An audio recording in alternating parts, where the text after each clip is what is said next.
Hello, everyone, and welcome to Hit and Hustle from IrishSportsDaily.com. I'm your host, Greg Flammang, and with me, as always, is Jamie Uyeyama, Mr. Jamie University. It is Tuesday, February 11th, and we're going to talk about some breakout players for Notre Dame in 2025. Not the Jeremiah Loves, not him. He's already broken out. But just some of the younger players that are coming up. So KVA is one, right? He's going to probably vault into a full-time starter role. So he would be one, just as an example. Bryce Young will be one. We'll talk about those players and then some other freshmen that are coming up who didn't have a role or a huge role in 2024 for whatever reason. We feel like they're going to see a bump in their production and how many snaps that they're going to get. So we're going to talk about those players. We're going to talk a little bit about the coaching carousel and what's happening there. And then the moves for the overall program. It's going to be a very fun show. So we thank everyone for tuning in today. If you like what you hear, please hit the like button. Please hit subscribe. Please hit the notification bell. So whenever it is, we are going to go live. The links to the podcast, as always, are in the description below. We are about 450 away from 10K subscribers. Would love to hit that before spring ball. So please tell your friends, hit the subscribe button if you haven't done so already. Tell people you enjoy this show and you like what we're doing for you. As always, the show is brought to you by ESQ Clothing, founded by Notre Dame alum Ge Wang. You've seen ESQ on all your favorite Notre Dame players and coaches with over a decade of making the best custom clothing available. ESQ will help you look and feel your best in 2025. From a perfect fitting suit or sport coat, shirt or bomber jacket, or the perfect tuxedo for wedding season, check out Ge's amazing work at esqclothing.com. Book an appointment to upgrade your wardrobe today. Mention ISD, get 10% off your entire purchase. Ge is also opening up a new shop in Illinois. Jamie, I think it's Winnetka, Illinois. Winnetka, yeah. It's unbelievable. Ge's having to come up. We love to see that. So hit up esqclothing.com and he'll take good care of you. Take good care of you. Hey, John Imperial says the intro music is nice. You know what, Jamie? I was just thinking that. I like the intro music. It makes me happy. We hope that you guys do too. Speaking of coaching carousel, Jacob Paulus wants to mention that Greer Martini and Nick Coleman are joining Lance Taylor at Western Michigan as linebacker and cornerback coaches, respectively. Congrats to them. They also just hired Chris O'Leary as their defensive coordinator, former safety coach at Notre Dame, former safety coach with the San Diego Chargers. It kind of bums me out with Chris O'Leary going because I thought there is a good chance that X Watts would be drafted by the Chargers because of the connection there. And obviously that's in LA. That would be great for me. I could go watch him play football. Maybe they'll still do that, right? You never know. But congrats to those guys. Greer Martini, triple option killer. If anyone wants to know what kind of safety I was, like the type of player, Nick Coleman, 2017. That's what I was about, right? Not the biggest guy, but I thought Nick Coleman had a very good year in 2017. He had a really good year in 2017. Yeah, I thought he was a good football player for Notre Dame. So that's me. If you want to know what type of player that I was, that's Nick Coleman, 2025 or 2017. Greg Wasserman says, the rumor is Texas is looking to hire Mickens away. Offseason is never boring. That's true, Jamie. That is true. But look, I'm sure they are looking to hire him away. We'll monitor that. We've got the internets. We're checking out Twitter and all those other things. If something breaks on that front, check out IrishSportsDaily.com if Matt has anything on that. So we're monitoring that situation. Just some final thoughts. I just wanted to add just one thing with that thing, because we had talked about just very briefly about it too. Like, it's not to say, hey, maybe he will go because he's got bitter feelings about what happened with the defense coordinator situation. But I mean, I'm sure he would you go to Texas, you're going to get paid a lot of money, whatever, right? But would be a demotion in terms of what his role would be, like in what his title would be. Also, they're looking for a safeties coach. He's obviously coached safeties this year, but Terry Joseph is actually, who was, Notre Dame's safeties coach, what is their corners coach. I guess he could move to safeties. That's Right. something that could happen. But Terry Joseph already has the title that Mickens already has at Notre Dame. I don't know.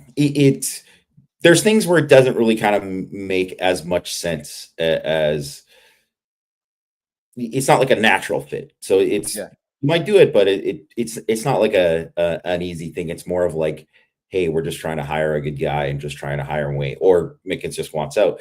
But believe me too, like Mickens could easily just go to he could have gone to the NFL already. Yes. He would have had a chance if he wanted that. So. Yeah. And like, again, he would be taking a like you said, a demotion in a way, because Terry Joseph has all the titles that Mike Mickens has at Notre Dame right now. And I'm sure Mike Mickens will get promoted at Notre Dame, and I'm sure he'll be given a raise. So yes, they're going to give him the money, and they'll give him more titles, maybe more responsibility. So, it makes sense that Texas would be looking at him, and it makes sense that he would talk to them, right? Especially after this last year, like he got passed over for the DC job, which he obviously wanted. So, we'll, like I said, we'll monitor that situation, and if there's something breaking on that, then we'll cover it. Notre Dame did make a move with Jawan Cider, of the running backs coach from Penn State. It was one of those hires that it kind of just like reaffirmed my suspicions about Notre Dame's program right now. I put a post on the message board about Notre Dame missing on James Blanchard, and how I just thought, like, yeah, Notre Dame took a swing and they missed, right? And sometimes you do that, and sometimes it works out, and sometimes it doesn't. But the trend that what Notre Dame is trying to do, it all kind of falls in line with they're being aggressive and they're going after it. And I think this is a very aggressive move for Marcus Freeman to make. I mean, it looks like a running backs coach, so it's not like, I don't want to overstate the role of a running backs coach. Obviously, it's a very important role. Notre Dame's had very good running back coaches at Notre Dame for the past, I don't know, going back to Tony Alford, right? Autry Denson wasn't the greatest recruiter, but he was a good running backs coach. His running backs did very well at Notre Dame. Lance Taylor is now a head coach. Dylan McCullough is obviously very well established as a good running backs coach. And now they have Jawan Cider, so it's going well. But I think for me, the fact that Notre Dame was aggressive in taking Penn State's guy, again, that just shows something, especially after, people were kind of bitter about, like, how could they lose out on Blanchard to Texas Tech, and you shouldn't lose. And then you go and get Penn State's running backs coach, who has Nick Singleton and Katron Allen coming back. Like, he left a really good situation. So I think that's notable. Yeah, it is notable. And just for anyone, because I know people always get worried about like it's not official yet or whatever. I mean, James Franklin, I just saw, was checking on Twitter just because I saw that he was speaking today for the first time. And he was talking about, like, obviously they added Jim Knowles at defensive coordinator, and he was asked about Jawan Cider, and he said, yeah, he's moved on. We wish him nothing but the best. So in case anyone thought, like, it's not official, it's like, it's happening, guys. So just for everyone who's worried about that. I mean, I think it says a ton about, taking someone there. Like, anytime, it doesn't matter what position coach, whatever. It's obviously different if it's a coordinator, whatever. But when you get somebody and it's a lateral move at another big time program, because it's one thing to take, like, I think, so people were mentioning, like, Tashard Choice as like a top guy, right? Like, because he was someone at Georgia Tech, he had a lot of success there, and then he got poached by Texas, and he's Texas's running backs coach. Well, it's different taking a guy from Georgia Tech than it is taking someone from Texas, or it's different taking someone from Wake Forest, like taking Mike Elko when he's at Wake Forest, or Texas A&M taking Mike Elko from Notre Dame. That's much different, right? And it does say something about, whether or not, like, he'll be as good as Dylan McCullough. Hey, we'll see, right? But, like, it shows like a level of commitment that you're, like, willing to do that, and also that guy is willing to move. Says that, like, about what I mentioned on Power Hour yesterday about, like, obviously the stability of the program, what you could do, like, working with Marcus Freeman and the staff and all of that. So it's a very good indication for Notre Dame. Yeah, and there's no guarantee. You're making a big move. There's no guarantee that it will work out, right? Or that it'll, provide massive dividends for the football team. It's a hire, right? But like unlike on the spectrum of like confidence that things will work out, right? Like Chris Ash was on kind of the lower end of the spectrum, or kind of more like to the middle. Like this one, you got it pretty high on the spectrum that it's going to work out for Notre Dame because of the confidence of what he's done previously and where he's been, and just kind of his pedigree, right? So it's a big time move for Marcus Freeman. They moved quickly, right? So this wasn't something that took a long time, and we'll continue to monitor that situation. Looks like it's good. We'll see if it pays dividends on the recruiting trail as well. Penn State had a commitment from a big time running back. Let's see if he starts looking at Notre Dame a little bit closely. His name is Messiah. Messiah. Messiah Mickens, Jamie. I mean, what better name could you have, really? Just get the commitment video ready in front of Touchdown Jesus. I'm not suggesting anything, but come on, man. Like, just it really doesn't get more. You can't hit it on the head more than Messiah. Yeah. Messiah in front of Touchdown Jesus. Yeah. There you go. Jason Warnock says, I get the feeling missing on Blanchard was a blessing. Something about him just makes me feel uncomfortable. I think that there was something about his personality that is, again, it was a risk, right? It was a big time move that Notre Dame was trying to make, but it also came with some, I guess, uncomfort from a stylistic standpoint of what Notre Dame's looking for. Like people kept saying Chad Bowden 2.0, Chad Bowden 2.0, right? And I think part of that made people uncomfortable. To me, it was like, well, Marcus Freeman, he's willing to be uncomfortable, right? Like, he's willing to live in the uncomfortable if he feels like it's going to improve the program. Notre Dame ended up not happening, obviously, for the reasons that it did. We don't have to go into that again. But I think now they have a chance to take a step back, look at some other candidates, and see where it goes from there. I don't think that it has the urgency that maybe some people want, because it is a GM job. I think they want it before spring practice starts or around that time, because the new GM's got to evaluate the roster. They got to evaluate the talent and all those other things. But it doesn't have to get done by the end of this week or anything like that. So see where it goes. But kind of your closing thoughts on, whether this might turn out to be a good thing for Notre Dame. Yeah, I mean, I will say, like, for anyone who read that ESPN article by Max Olson today, it did read like a, Mr. Burns negotiating against Homer Simpson, and when they agreed to the deal, and he's running around in circles, and he's like, Smithers, I'm beginning to think that Homer Simpson wasn't the brilliant tactician I thought he was.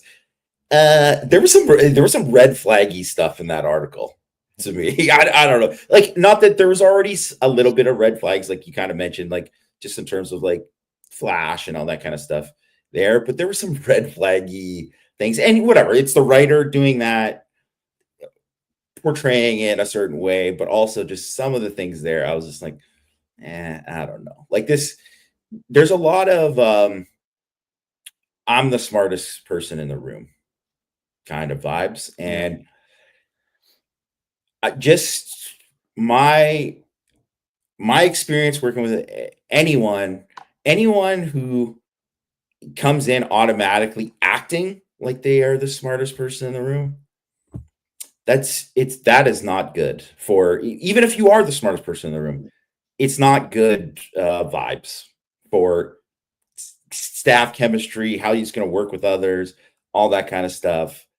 So I don't know, like, you can get somebody, I think, that equally good in different areas too, because I also think that the type of GM that James Blanchard is maybe isn't how GMs are going to be too. Like, we kind of talked about it a little bit on Power Hour yesterday too. So I think there's a lot of different ways to kind of look at it, like, and where you can go with it. And, Marcus Freeman just kind of has to decide, like, which direction he kind of wants to go. Yeah. Yeah. Yeah, I mean, we talked about it. I think we talked about it on Power Hour. We talked about it on our show. Just like the fit was weird. It's sort of similar to Chris Ash in that sense, right? Like the fit was kind of strange at first, and then you get more. It's always interesting how these things work. Like Chris Ash was initially like very. I don't know if he's going to work at Notre Dame, right? Like just his kind of demeanor. The more we kind of heard before he was hired, just like as his name was first floated, and as his name kind of popped up as like this is a big time candidate. The more we heard about it, it was like this is gonna act. This could be okay. Like I think it would be all right on that front, right? That doesn't mean it's going to work at Notre Dame. It doesn't mean that he's going to be a good DC or anything like that. It's just that those concerns were kind of like eased independently, right? When you start to hear from people, and that was not the case with Blanchard. Like it was actually the opposite. But like, look, I Marcus Freeman went for him, right? Like he wanted him to be the GM. They went for it, right? So obviously they believe that he's talented, and they thought this would be a good move for the program. It didn't work out. Whether it's a good thing or not, it is what it is. Like it just didn't happen, right? So the concerns that you would have had, they no longer exist because he is not coming on board. Obviously, there's really some very positive upsides to him, right? I mean, he was sought after by multiple programs for a reason. So we'll monitor the GM search. We'll monitor any names that come up. Be sure to be locked into irishsportsdaily.com. Matt's always got really good information on that. So we move on. Jamie, 2025, right? We've got some players who we are excited about. I think we get a lot of questions about, who we think is going to blow up, right? Who can take advantage of the situation with guys leaving the football team from 2024? Who might that be? I don't think we need to go into the quarterbacks, right? I think it's kind of obvious. Like I think we kind of know. Like CJ Carr's got a really big opportunity, right? Like they all have an opportunity that'll play out over time. It can really only be one of them. But we threw out a bunch of names. Who do you kind of want to jump onto first, and then we'll kind of go from there. Someone who just like really sticks out in your mind as someone who you're really monitoring in the spring and into fall camp that could to make a big jump, be a key contributor for Notre Dame next year. I mean, to me, right away. Oh, and you know what? It's a guy that I forgot to actually mention to you, but I think that he's someone that absolutely. I'm sorry. I mentioned him. I mentioned him actually yesterday on Power Hour. I just kind of forgot to bring him up. But Jack Larson. Jack Larson. I almost just added him. Okay, go. Because obviously Cooper Flanagan's not going to be available. Yes. In the spring. The Achilles. It's Achilles. He might not be available next year. Period. Yes, there is a chance that might happen, right? So. And Ty Washington's not on campus yet. No, he is not, and neither is he won't be around, right? And neither is James Flanagan. Yeah. So the freshman, right? So no relation to him, but relation to obviously Jim Flanagan, the former Notre Dame defensive tackle. So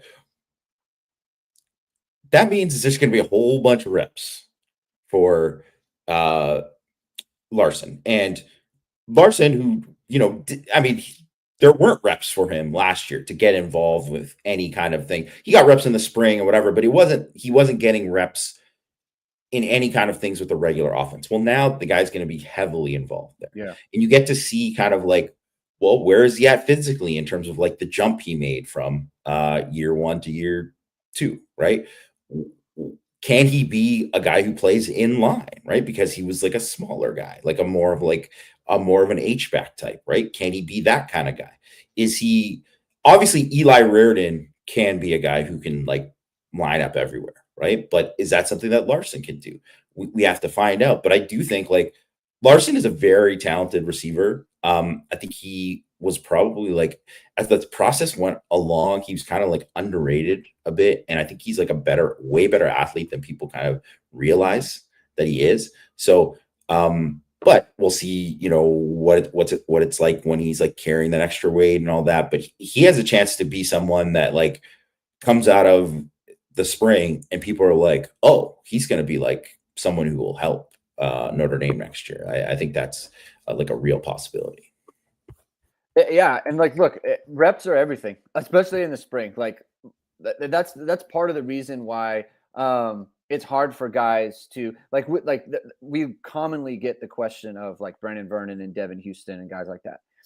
The problem for any player like that is, are you going to get the reps to actually, make that jump, right? Yeah. Like, I think the thing that people don't really understand, and this goes along the way with like quarterbacks too, it's like there's limited reps in practice. Like, they don't run that many one-on-ones. They don't run that many 11 on 11 like full team reps.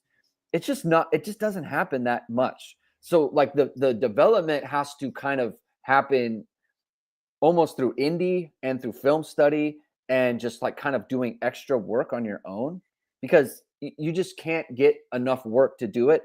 Whereas Jack Larson does not have that problem. He has no problem. He is going to get so many reps with the ones, with the twos. Like he is going to get a ton of work. So to your point, this is big for him, right? Like, you really need to take advantage of it, because you do have Ty Washington coming in. You do have James Flanagan coming in, right? They can, I don't want to say replace you, but they can take some of those reps away. So you can take advantage of that situation. It'll be interesting. It'll be interesting to watch. That's a very good one, Jamie. One more. Let's do another one from you, and then I'll kick it off.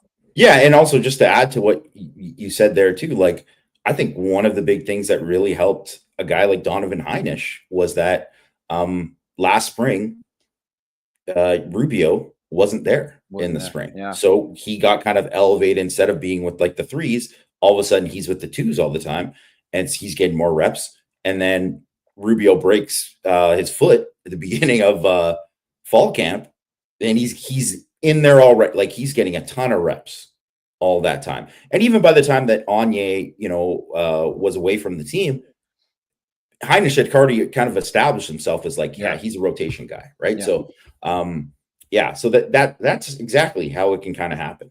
On defense, I think it's an obvious one, but one that I think you kind of have to talk about. I mean, Kingston Viliamuasa is definitely a guy that he had a really, really good freshman year, and consistently showed up as someone as like a playmaker. Mm-hmm. And then, I highlighted, like, I tweeted out a couple of like nice plays from him from the national championship game too, where from him as like an off-ball linebacker, which you just didn't see as much of that with him during the year, because later on, as he's coming back from his ankle injury and they had their injuries up front, like, he needed to like play a little bit more on the edge and play a little bit more on third down. And they were kind of like, it's obviously crowded there at linebacker, but he's someone I think who has a real chance to like take a jump and start next to, Drake Bowen as those like two inside linebackers to start. And then also too, like, he's definitely going to play like a bigger role on third down next year. Obviously you've seen like what he can do as like a pass rusher. He already has like man strength as a kid who's like, 18 years old playing as a freshman. He's going to take a jump there too. I mean, he is one of those guys that I would not be surprised if he like kind of like skips a step and end up like going into like, oh wow, like he's really like taking off and being like, this guy's all of a sudden he's just like one of like the impact players on the team. Like, he's one of the 5 most important players on defense. I think that is on the table for him. Yeah, and I think I was looking at some like kind of breakdowns of what they were doing while they were in the game in terms of the 2025 class. And Jack Kaiser was like a 48% coverage guy. And so to me, like, KVA is kind of the Jack Kaiser replacement on that front. Cause I think he might be the best in coverage as a linebacker. Is like a really good instincts on that front. He's also like a really good blitzer. So that's something that they need to, but I think that the blitzing part might have come because of the fact that, they had some edge rushers get hurt. Right. And we'll talk about that in a little bit as well. But they had edge rushers get hurt. And so it made sense. And plus, it's like, let's get KVA on the field. However, So like that was using him in that role. But I think he is just like a natural slide into Jack Kaiser's role. Let's keep Drake Bowen where he was because he was playing next to Jack Kaiser anyway. And then you've got your two in the center there. And then you've got Jalen Sneed and Jaden Osbury is kind of those rover types. They can also come in for one of those two. But it's just like a KVA with a season of full snaps. I think it's just – it sounds great, the potential of that. And I think him paired with Drake Bowen as well, I think attitude-wise and just from a leadership standpoint, I think those two really have what you want. The temperament you want, the playmaking you want, the skill set that you want. I mean, I think the KVA Bowen tandem for the next couple of years could be kind of, all time at Notre Dame in terms of just like the quality, the production, and star guys power. Playing together for multiple years. And I mean, I agree. I'm 100% on the same page. It could be a real all-time tandem for Notre Dame there. So that's going to be very exciting to watch. By the way, wouldn't shock me. There's questions about who's going to be captain. I'll bet you Drake Bowen's a captain next year. I know he's just a junior. I think he's going to have the green dot. They kind of don't have a bunch of obvious ones on the defense. He's not playing baseball this year. I just think he's kind of lining up to be 3-year starter, 2-time captain guy. Just my opinion, but that'll play out. Let's go to the offensive side of the ball for a second. I want to talk about Micah Gilbert. This is huge for him, and specifically because Malachi Fields is not on campus, and he won't be on campus until the fall comes. And I know that Micah Gilbert has been playing the field. I think he has the body to play boundary, and I think he has the skill set to play boundary. And this is a reps thing. Like he is going to get a ton of work in the spring. He's the type of player that they will give a ton of work to because he's not one of these veterans like Jeremiah Love, for example, probably won't do much, right? There are some guys that aren't going to really do much. Jeremiah Love being one of them. Micah Gilbert, he's going to get a ton of work. He can get a ton of work against Leonard Moore, which I think is like good on good, like two guys from the same class. Like I think that's very important for him. And I think the thing with Micah Gilbert for me, ahead of like Logan Saldate and Cam Williams specifically, is he has consistently won against backups. And that's important. You have to be important. You have to be able to win those benchmarks and to get to that point. It's like, man, I'm ready for the big time, whereas a guy like Cam Williams, that's not where it is, right? Like they, maybe win some, lose some. Same thing with Logan Saldate. And I think this is an opportunity. Logan Saldate has an opportunity, but not like Micah Gilbert. Like I think he is ready for a bigger role. I think if he was on a team that wasn't as good, I think he would have played a lot more last year because I think he was ready to from a physical standpoint. Like I think that he was probably a little bit further along than Tobias was as a freshman when they had to throw him in because they didn't really have the bodies. They didn't have to throw Micah Gilbert in, but I think this spring and into fall, Micah Gilbert, like I have high expectations for him going into next year. Yeah, I agree. And I do think it's another one of those things too, right? Like you said, reps there. The fact that he's already been on campus for a year, like he was making plays last spring. Yeah. In doing that, right? Like he's someone who came out. I remember because it's one of those things, like the first day of spring practice was like standouts, Micah Gilbert. Like he was one of those guys, right? So it's natural to think that he is going to take a next step anyways. And the fact that he's not going to be like blocked by Fields right away, he's probably there's a good chance he is going to be running with the ones at the boundary, because the other thing is like they don't have you don't have those other guys there. You don't have Zayden Thomas. Yeah. So it's like it's right there for him to get a ton of reps and really like take advantage of it. And also too, like he showed a lot of good in practices and stuff, like going up, just being able to like win at the catch point, separate when you need to separate, really good ball skills. I know he dropped the pass in the one garbage time touchdown thing. whatever. I don't care about that. Like, whatever. I mean, he was open. Like, he cooked the guy. Like, to me, that's the thing. That is like, like you'll worry about the other drops if you see it more or whatever. Right. But like, I think there's a lot to like there, and a lot to like as him being a potential breakout guy. And we say things like we use terms like varsity and JV, like varsity or scout. Like, he was with the varsity all year, so he was part of game plans. He was part of install, right? He was part of all those things. That's important as well. Being in that group. Saldate and Cam Williams were not. Let's just use this opportunity to talk about the other two wideouts. Like, what do you want to see from? Let's start with Cam Williams, because I think Saldate, there's a little bit more buzz about him in terms of like they're confident he's going to be a good player. It's a little bit difficult for him because of the slot. You have Greathouse and you have Pauling and you have Faison to some extent. He could play the slot. He's the field. Saldate could be a field player. There is kind of a natural players in front of Saldate, unlike Micah Gilbert. But what do you kind of want to hear about from Cam Williams to where you think, okay, this guy, like he can be a player for Notre Dame?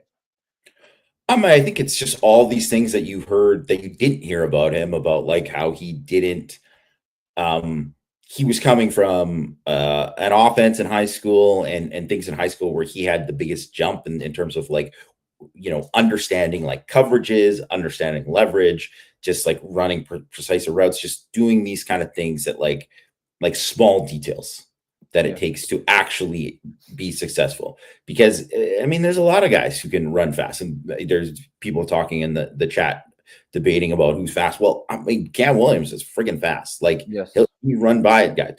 But if you show up to a practice and he cooks somebody deep, it's like, that's great. And certainly a good thing if you see that, but you want to see some of the stuff like the way that Jeremiah Smith, ran that route against Christian Gray in order to create that separation. Yeah. You want to see those kind of things from him that you're like, well, you wouldn't have seen this before. You want to see like releases from him. You want to see guys like Jaden Greathouse, who's now going to be like a veteran in that group, talking about how like, yeah, he's like really impressed me. He's like made the biggest jump or whatever, right? Like, Mike Brown talking about him doing those kind of extra things and getting there. You don't want to hear like, oh, he's working at it or whatever, right? Like, because I think that was one of the things that they said, well, like Jalen Sneed last year was like, oh, it's like clicking for him. And then we did see that happening for him during the season, right? So you want to hear that kind of same stuff about Williams specifically, because if that happens, like he's got all the physical talent in the world. Yeah. And when people talk about like understanding coverages and things like that, what can happen is Notre Dame can call a pass play, and if it's a post, right? Like against cover 2, we want you to run the post like this. Against cover 3, we want you to run it like this. Or maybe just a different route altogether, right? It's like, oh, cover 2, you run post. Cover 3, you run corner. Or no, I'm sorry, you run dig or something like that. And if you can't identify the coverage, then you might not run the correct route, in which case the quarterback is looking to throw it somewhere and you're not there, and that can wreck the whole play, right? So that's the type of thing when we talk about being able to diagnose coverages, they got to run their stuff. And if you're not ready to run the right route, it can get messed up. So it's kind of that, like, is he working? Where is he working? Is he working second team? Who's he taking one-on-ones against? Is he going against the Christian Grays of the world? Is he going against the Leonard Moores? Is he going against I mean, I guess they don't have that many. Like Carson Hobbs is younger, so he would go against him. But you know what I'm saying, right? Like, is he working against kind of the top groups? Is he getting in with the 1s and 2s at all in spring ball? That's important. Is he doing the right things? And then just the John Imperial guy asking about, is it mostly instincts? It's like definitely not instincts. At receiver, it's about like learning the details and learning like technique and stuff. Like anyone could say instincts about like so many different things and having a feel for, where to sit in zone or whatever. And it's like one of the things, but like when people talk about Travis Kelce and Patrick Mahomes and like their connection. It's like, well, these guys are on the same wavelength because they see things and maybe they do stuff outside of the play because they understand stuff. And like, yeah, of course, that's like super valuable, but like most people don't have that kind of thing. And there's a reason why, Kelsey is separated himself as maybe the best tight end ever. It's like one of these things too, with like, even if running back, you can have like natural running back instincts and like vision and feel and stuff like that too. You still have to be able to like understand about like when to press the line, when to like make this cut, when to do this, because if you like, hit the hole too early or too late, like all that kind of stuff matters. And it's just like the same things with like, if like if I'm going to attack a corner and if I attack him at a certain leverage, or if I attack him at a different like yardage for where I want to get open for the route, like all that kind of stuff matters, because that's how, like, when we talk about like quarterbacks and you're like, oh, that pick, but that wasn't on the quarterback, that was on the receiver because he did it. Well, because the guy has to run how it's supposed to be run in the thing, because there's people screaming in the guy's face, like getting ready to, just destroy the quarterback. And he's throwing it at a spot. And if you aren't at that spot, that's how it makes it like extremely, extremely difficult to, be successful. Yeah. And you can be like, you can lack knowledge in coverages and be like a ball player, right? We just haven't heard like you can learn things, or of course you can, but it's like, it's just not natural, right? Like finding the blind spot of a DB when you're running a route, which is a blind spot, which is to say like they're looking in at the quarterback somehow, and you make a move to where it's like they can't see you anymore. So then they have to adjust their body to see, so they can find you. You get them off balance, and then you make a move on them. Like that's what finding the blind spot means. Like some guys they know how to do that and they're comfortable doing that. And some guys aren't, like they don't think of the game that way, right? Cam Williams, to me, it sounds like he's learning those aspects of the game while also learning coverages, right? And it just takes longer. It'll take a year, right? And look, it isn't to say he'll never get there. I don't know where he's at, and he's got to put the work in. He's got to put the work in to do it, right? So you can learn it, but it takes it not only takes a long time, you may never get there, right? And look, that's why there's a lot of wideouts who are like great athletes. They just never become players because there's too much to process.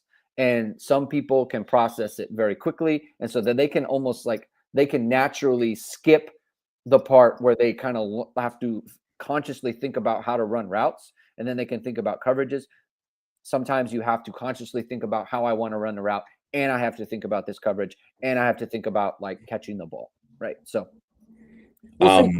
yeah, and just to kind of add to it, one of the reasons why like you hire a guy like Mike Brown is like he's had success with developing these guys who are like raw athletes, like and turning them into like good receivers that became like high picks. Like Alec Pierce was one of those guys, right? Like no, I can't remember the guy who got drafted by the Raiders, but it was another guy, Tucker. But like those guys, like who are just super fast, like track guys who are just like really, really exceptional athletes, that they became better and improved over time. And I mean, Claypool was another one of those guys too, right? So it's just one of those things where it takes time, and it takes you got to put in the time, and that's one of the reasons why Jaden Greathouse was kind of had his breakout at the end of the season, is because he's a guy who like that is from like hours and hours and hours of work put into from like all the way from like the off season to up to that point. Yeah. So if you have it already, then like you said, you can kind of skip the line, right? In terms of just like, I don't have to work on my routes. I know how to run routes. I know how to run proper leverage. I know how to run the corner. I know how to run all these other things. I just need to learn the defense, right? And sometimes you just have that ability, and sometimes you don't. And you can, you just got to work at it a little bit more. You can make things easier for yourself as a wide receiver that way, and you can make things easier for yourself for your small business or your social media page or your highlight reel You can make it easy and offload that to VSR Media, Jamie. You can give it to someone else. Football players can't give it to someone else, but you can give it to someone else with VSR Media, founded by Notre Dame Football pregame host and Emmy Award-winning anchor Vahid Sadrazadeh. VSR Media provides professional and cinematic video and photo. Whether you're looking for a collegiate or pro-level highlight reel, have a personal story to tell, or are aiming to diversify and grow your business, VSR Media specializes in short and long-form video storytelling, social media management, and website design. VSR Media also captures professional headshots, senior and sports photos. Contact them at vsrmediacompany.com. Mention Irish Sports Daily to receive 20% off your first project. Visit them online or give them a call at 574-800-9106. Jamie, where do you want to go? I think we could stay on offense and we could talk about Gerby Lambert. Go. Because, he's easily someone that if you look at what is coming back, there isn't an obvious spot of just like people want to just put him into a role and just say, well, he should be one of the tackles, right? Yeah. And it's like, well, they're bringing back Emil Wagner, who's definitely going to start. They're bringing back Charles Jegsa, who just played left tackle and was like stepped in the national championship game, looked pretty darn good there. Anthony Knapp was a true freshman starter at left tackle. It's not an obvious spot to just say like Lambert is going to go and be there, but he might be someone who takes that step and just like, well, he just earns it, and you're going to shuffle the pieces around for the rest of the thing. Like Jagusah is going to play inside, or maybe Knapp's going to play inside, or you're going to do this. Obviously, there's Ashton Craig coming back, and you got Billy Schrouth, who's established there too. Like he could be someone that pushes it to the point where, man, this guy, even if he's not starting, it's like he's good enough to start and play, right? And I think that's the kind of hope, right? That's the kind of hope that you want for someone who's obviously, this guy's a monster. Look at this guy. He's a massive guy. Like, Mike was talking, about how big he was in the last podcast, like how much bigger he was than a guy like Rocco Spindler, who also is a very massive man. And like, he is a different human being. And this is a freshman. That's a freshman, right? So it's very similar to Blake Fisher, where you're like, Notre Dame doesn't have too many of these guys who just look like that, walk off the bus, and they're like, Jagusah is another one of those guys. They walk off the bus and they're like, these guys look like they're in the SEC, right? Like, and McGlinchey, Quentin Nelson, these guys all kind of had that look about them, right? So, and I think he is someone who is supremely talented in terms of just like his size, the way he moves and all that. But it's like, obviously it takes more than that. And it's about development. Joe Rudolph obviously does a really good job developing those guys. We'll see where he's at in the spring and in the fall. But that was something where you saw where Notre Dame had a belief that Charles Jagusah, like, because he didn't really have like the greatest spring last year. But they had a belief. They're like, this guy's talent is just too much. He's going to be there. We're just going to get him there. So that's someone to kind of watch as, they're going to be like, try to give him as many chances as possible. And he will get a ton of reps. And Notre Dame should be pretty deep at edge rusher too. So he's going to get tested quite a bit. And last year he was like scout team kind of working in. Maybe he was a little bit like moved up because of the injuries, but for the most part, like in camp last year, it wasn't even like a thing. He was like third team, fourth team, whatever. He wasn't even really in the mix. Well, now he's got a chance to put himself in the mix. Yeah. The John Bryce is as high on Gerby Lambert as anybody. When I spoke with him, he's heard some amazing things about Gerby Lambert, and he really believes in him. I think he compared him to Trey Smith, if I remember, the Tennessee tackle, who's now he's a pretty good player. He's a pretty good player. Yeah, he's an NFL starter right now. I think was he All Pro or a Pro Bowl? He was. He's been an All Pro. Yeah. Yeah. Okay. So that's where he went with the comparison. We're just gonna have to see, right? Like I think like you said, just look at them. Like imagine like Stanford. It's funny, like you're down 42-7, and like this guy comes in, and it's like, oh, we have to.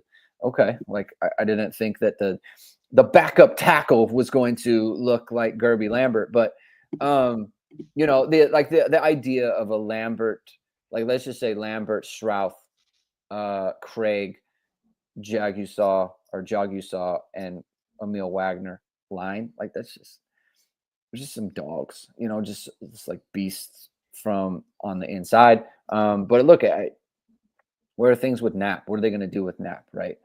That's a pretty fascinating just kind of thing about where they want him to play. I was thinking the other day, like Knapp, they could use this opportunity to just like straight up redshirt him and like try to put him behind like Craig at center and just kind of get him bigger, you know, like get some size, right? Because I think he played so light, and it's like such a credit to him. He couldn't have weighed more than 280 by the time we got to you know November. Because you know you're playing all those snaps and you're just playing over and over again. He couldn't have weighed more than like 280, 285, you know, and he just played his butt off. Does he want to try to get bigger? You know, just like take a year to get bigger. He was probably set to redshirt last year and it never happened. Maybe you take this opportunity to get Ashton Craig going, and then you move him in and he can be a 3-year starter as your center. Maybe you still like him at tackle. You know, I don't know, but it's just an interesting kind of thing. But Gerby Lambert, he gives that just the upside, man, like that. I would be shocked if Knapp doesn't start somewhere next year. I just think it's tough, man. Like where it is tough, but it's just like I just think what I saw from him as a freshman, specifically like how he played like as a run blocker, like and he's smart. He's a smart kid. No, like, for I sure. just think he like put it this way. These are all good problems to have.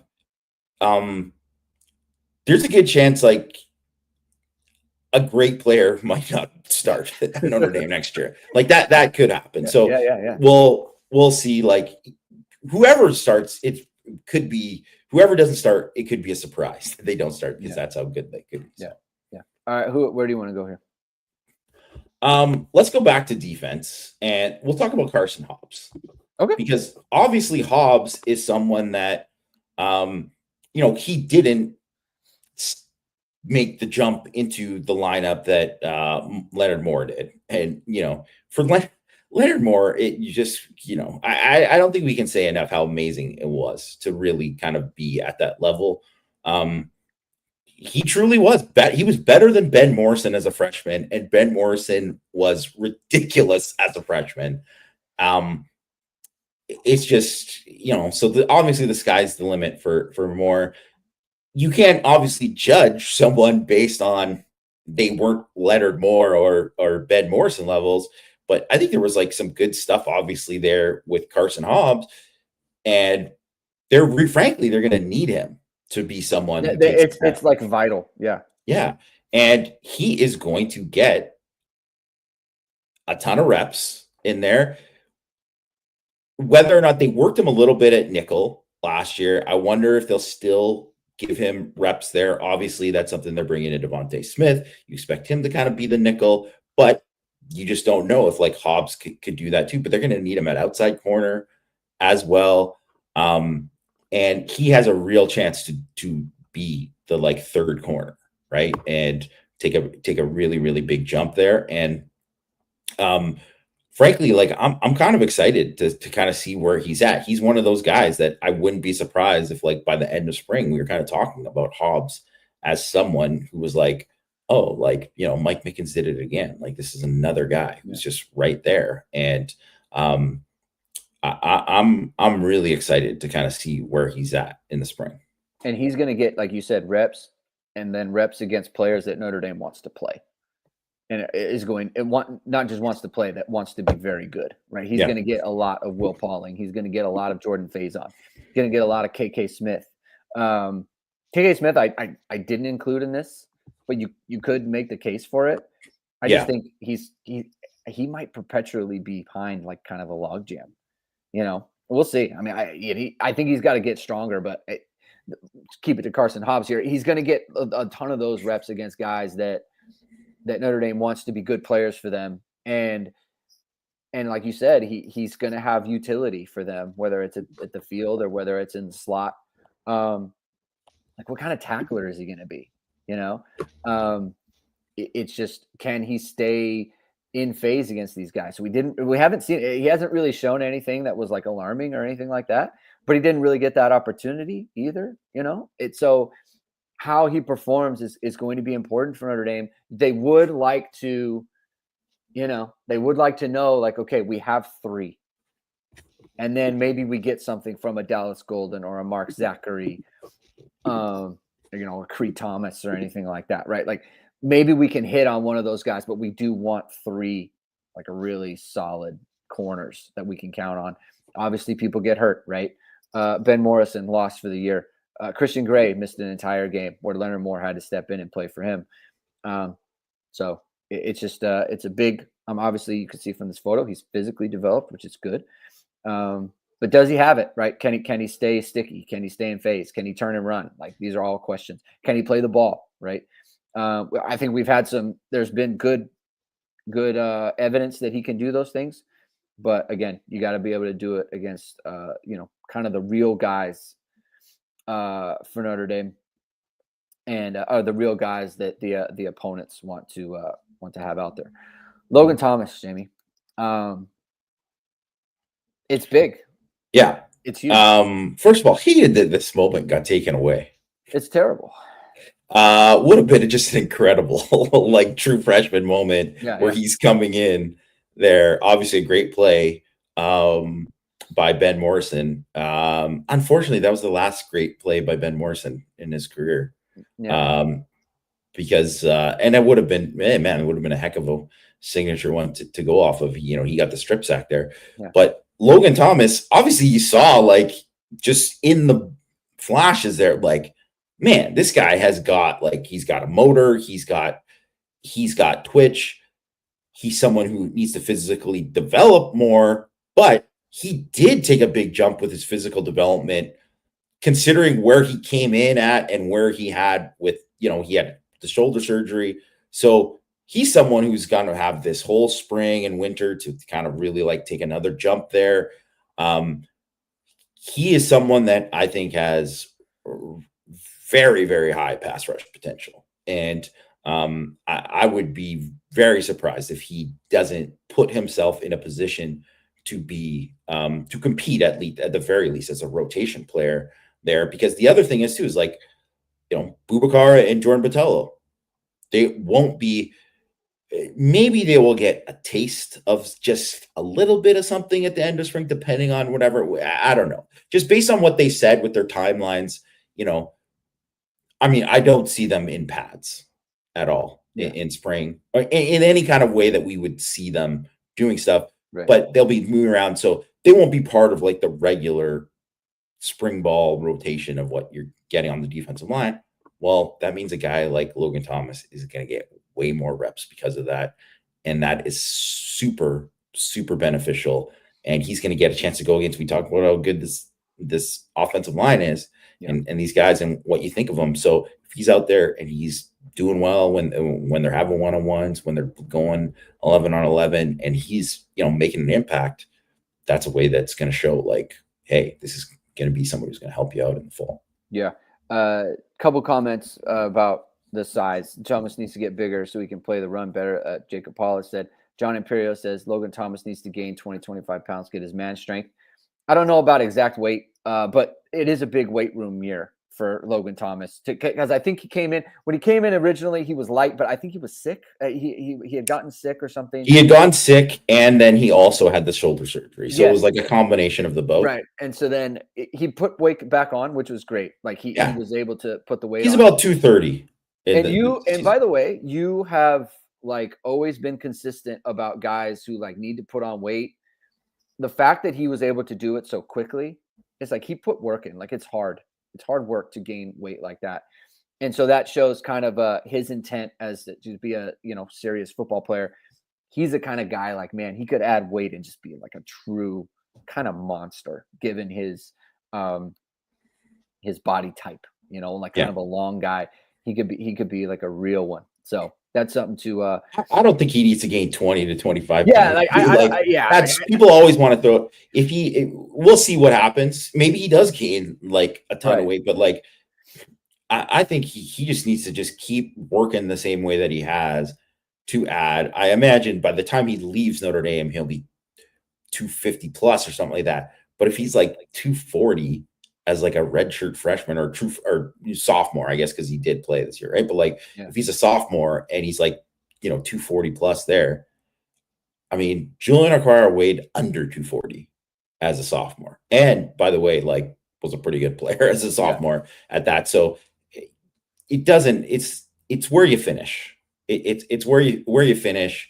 And also got to remember too, like Notre Dame probably won't ask him to be a guy that like, hey, you're going to be like an every down guy that is going to have to do these kind of things. No, it's about like getting in the mix and being like possible sub package stuff. Yeah. Maybe you're the second or third Viper and see where you go from there. Yeah. Yeah. Maybe by the end of his career, he will have total gaining 20 to 25 pounds from now. But like going forward, he doesn't need to do that. But he does need to get stronger, right? Like I think that's a pretty big deal. So which is why I kind of brought up the thing with the weight room on that. Yeah. The two safeties, Jamie. Kennedy Urlacher and Luke Talich. I think they have actually wait a second. Let's talk about Bryce Young. Speaking of guys who could take exponential jumps, right? So we're talking KVA and we're talking Bryce Young on defense. They could make like jumps that we are household names in college football going forward, right? And Bryce Young, obviously there's a weight room thing with him, but also just like becoming an overall player here. I mean, we're talking like this is first round pick type of skill set that if he can round his game to that point, this is where it could go. And he's another perfect example of a guy that because they had all the injuries up front, he was elevated before he was really ready to be elevated, but in terms of but he got all these extra snaps there.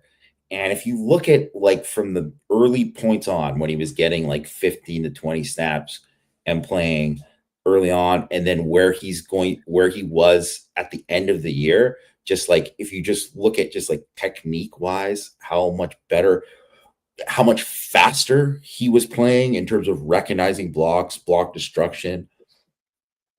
Obviously, he had the big sack in the Indiana home playoff game as well. Guy had 3 block kicks. Like he is going to be a problem. He is going to be a problem for opposing teams to deal with.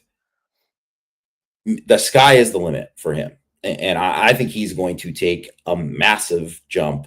And this year really kind of set him up because he got all these extra reps to really go to like the next level. And I would not be surprised that like, even if it's not that point at the beginning of the season for him, if like by halfway through the year, people are like, oh, he's the best defensive lineman on Notre Dame. Like that's just something that is within his grasp. That could happen. And obviously the guy is like a freak. He is only going to make a bigger jump too as he gets like stronger and all that too. Like we talk about it because obviously, Logan Thomas, he's a different guy in terms of like how much he needs to add and how much he needs to gain and get stronger. Like he's young, same age as him, just because he looks like more of a freak. Like I don't know how big he's going to end up being. But it really doesn't matter because he's just like the way he moves at that size already is just incredible. Yeah. I mean, this could be a 3 and out situation. It easily could. Yeah. And so, we'll keep an eye on that. Well, let's talk about safeties real quick. Kennedy Urlacher and Luke Talich. It's interesting because I don't know that they need to push for that starting role with Stroman coming in. And obviously you have a Don Schuler who's pretty well entrenched, but the third safety spot is up for grabs. And like who wants to I don't know who wants to, but who can kind of grab that spot? Is it Talich who obviously, I think he made more impacts on kind of special teams throughout the year. But Kennedy Urlacher made. There was one play that Kennedy Urlacher made in the USC game on coverage. Mekhi Lemon was returning a kickoff, and he came up, and Mekhi Lemon is about to hit this crease, and if he hits it, he might be gone. And Kennedy Urlacher, but he hit it real hard, and he ended the play. And it was just kind of one of those plays where it's like, man, that was really important play. It wouldn't really show up on anything, but especially from the press box where I was looking at, I was like, cool, that was a really big tackle. I feel like they both kind of have that opportunity to, be playmakers for Notre Dame in the secondary. Kind of curious as to kind of how you see those roles playing out over the spring. I mean, it is going to be, I think it's going to be really interesting to kind of watch there. And I mean, you can throw Tay Johnson kind of in that kind of mix as well. But first of all, great job with Greg, just getting that picture of both those guys there on there, which I assume was a Rick Kimball special. Oh, for sure. There. Shout out to Rick, the best in the biz. But I think it's so interesting because I think everyone assumed last year that Adon Schuler, well, he's going to be the third safety. And he was just so freaking good that he was Xavier Watts' running mate. He was the number 2 guy, right? And obviously Rod Hurd, and it wasn't because Rod Hurd was a disappointment.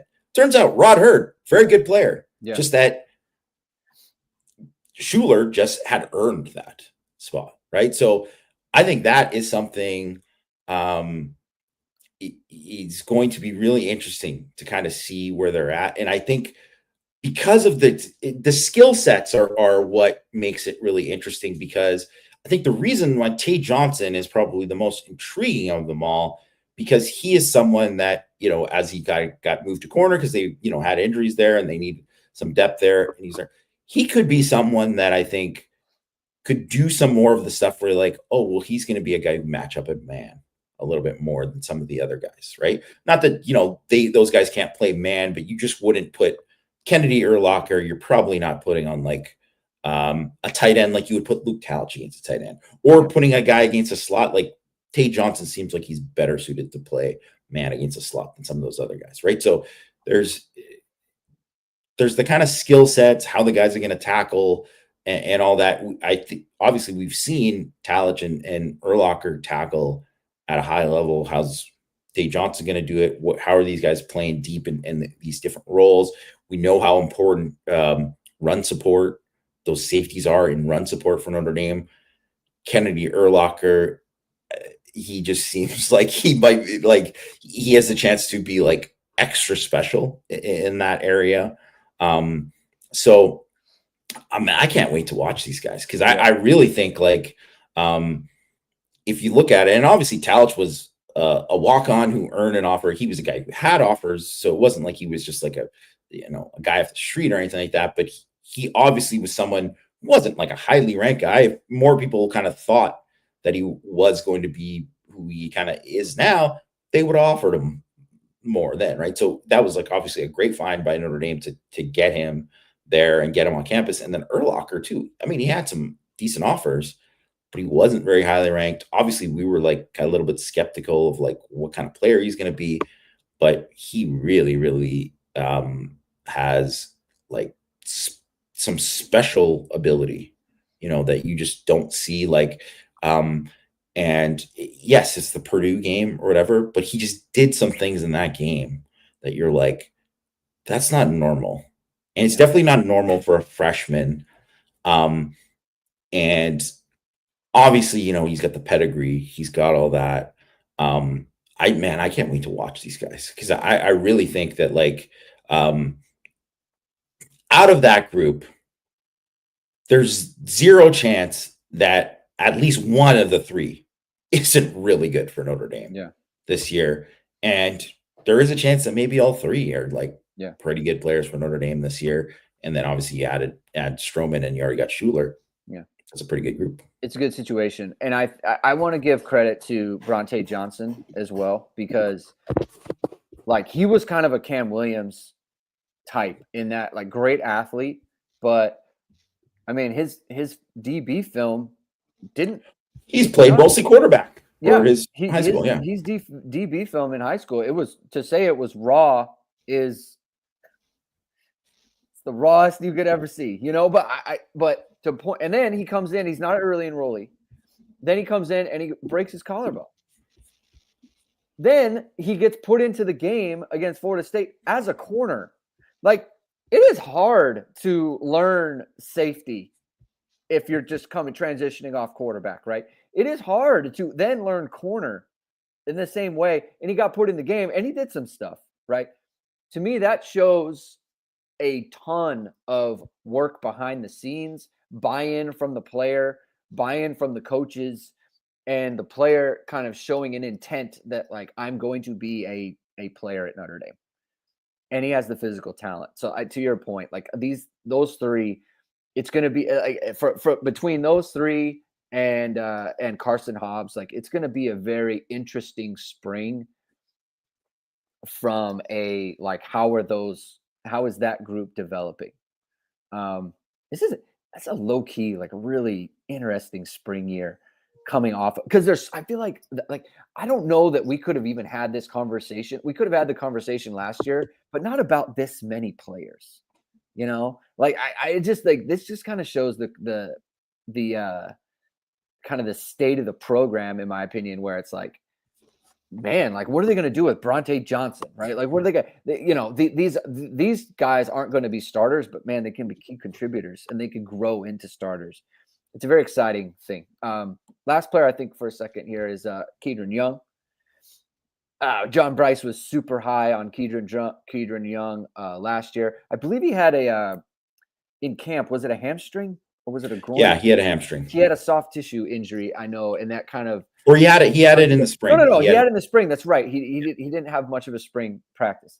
So I know he had soft tissue there, and that kind of slowed him down. I know John Bryce is very excited about him. I think anyone who watched him run against Stanford, watched him run against Florida State, would have been excited by him as well. He's kind of one of these guys where it's like, if anything were to happen to like Jadarian Price or Jeremiah Love, where they had to miss a game for whatever reason, like, to me, he is that replacement rather than Aeneas Williams from a natural standpoint. If Aeneas Williams knows the plays more than him, then he will get the position. But if Ge Young is just kind of waiting in the wings and has all the plays on the P's and Q's and everything, I think he could be just that natural replacement. And you might say to yourself, man, Notre Dame didn't really miss a beat. Yeah. And ton of work in the spring. Yeah. And Audric Esme is a perfect example of a guy who, like, Diggs was ahead of him as a freshman, and he obviously had showed something as a freshman just in limited time, but you could see that, like, the pieces were there for, like, man, this guy has a chance to be really good. Yeah. And Kedron, it's the same thing. And I really think that he they have so many guys that where it's deep in the backfield that it's going to be hard to establish yourself, but it's up to him really to kind of show, like, hey, I can be, at this level. Because that's something that, like, everyone easily would have said last year, Jabron Payne I think everybody did say, well, he's going to get passed. And then he came out in the spring and he was like, looked fantastic. He was like, oh no, he took a jump. So when there's that much talent there, it forces these guys to really, like, take a jump and really kind of get into it in order to, like, stay in the mix and to stay involved, because you just never know too. Also, you never know when, like, an opportunity is going to come up with, like, look at Aeneas and Jabron Payne, because, like, I think the plan was more of, like, for him to Aeneas to be more of, like, grow into that position and learn from Jabron Payne, and then it was, well, now you got to do it, right? So I think that's he's going to be a super intriguing guy to watch. I just want to mention two kind of honorable mentions that I kind of texted to you too about on defense as well. Oh no, I guess it's just one because we already talked about Logan Tom. Oh no, two because Armel Mukum, who obviously it is like a bit crowded there at defensive tackle in terms of where they're at, but he was a guy that obviously like they really like him and they have talked about him. He has separated himself. Him and Seviano had separated themselves from those other groups of the younger guys. So Mukum, it's going to be year 3 for him. He missed last spring, right? He missed last spring, so he didn't get those extra reps. Now he's going to get a chance to get more of that. And we'll see. We don't know about what's going to happen with Jason Onye and how much he's going to be available, whether or not he's going to be fully available in the spring or not. We'll see, right? And obviously, guys like Heinisch and Rubio are going to be there, and then you got Dawson, and you're bringing in Hughes as well. But like Mukum is definitely a guy who's like should be poised to make a jump. Yeah, and he is a big, impressive dude who doesn't have obviously that much. He didn't have that much football experience before he got to Notre Dame. So he's still learning, but then he's already kind of like made enough of a jump to show that like he can be, that guy. And I think that this is kind of like prime time for so many, like especially at the defensive tackle position, for guys to make that jump in like their year 3, right? For him. So I think he's easily somebody to watch this spring, and then also. Kano Kia, who I don't know what his status is going to be in terms of him returning from his injury for the spring. So we don't know, right? But man, did he look great last spring. And they're losing Jack Kaiser. So they have 4 other guys with experience who are going to be even better than last year. But out of like the next guys, they played 5 linebackers last year. Out of the next guys, and there might be other guys who are pushing for it too, because I think Bodie Cahoon's an interesting guy, because I think he obviously had kind of showed himself, but like Kia obviously to me looked a lot further ahead than a Preston Zinter at that time. So Kia might be somebody to watch, and I really, really liked him. Coming out of high school, I think obviously he kind of showed he had like 16 friggin' tackles in the spring game. That is somebody to kind of watch as like, in the fall, him pushing to a point where like, man, this guy's too good. He's got to play at least some. He has to find a role on the team. So that's a guy to watch out for. Yeah. I think on the Mukum point, like they hadn't played a lot of football.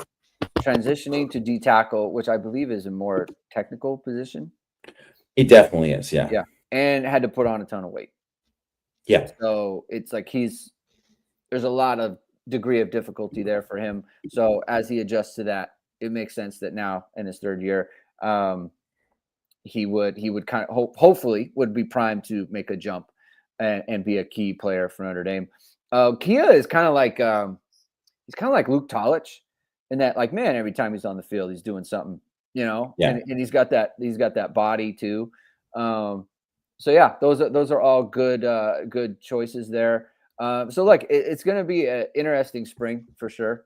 And on the Kedron Young standpoint, like Jeremiah Love might not get 1 carry in the spring, and I'm not even. I don't think he's not getting too much work. That's for sure. Yeah. Like he might not do anything. So Kedron Young is going to get a ton of work there, and that's what he needs. Like he needs those snaps. Even Price, they don't really need to. I mean, it's not to say that these guys can't get better and all this kind of stuff too, but they just don't want to risk any kind of thing with those. And guys. Why would you? You have Williams, and you have Young, and you have Nolan James, who you can get. Yes. And you have Jabron Payne, who look, whatever the deal is with Jabron Payne and whether he's on the roster or not, he certainly wants to get working. He's going to be in the spring. You have 4 backs that you can play in the spring for Notre Dame that will give good work to the offensive line. And you have your 2 guys that are just like, we know what they can do. There's no need for it. So the running back situation is good for Notre Dame, and I think it'll be good in the spring, even if Jeremiah Love and Jadarian Price don't do much. So, all right, we can end it there. Thank you everyone for tuning in. That was very fun. Like talking about something that wasn't coaching searches and things of that nature. So that was really fun. We'll be back on Thursday talking more Notre Dame football, and hope you enjoyed that. If you did, hit the like button, hit subscribe, hit the notification bell. Soon, wherever it is, we're going to go live. We'll be back on Thursday, unless there's something that comes up between now and then. So have a good rest of your day, everyone. We'll talk to you soon. Keep hitting and hustling.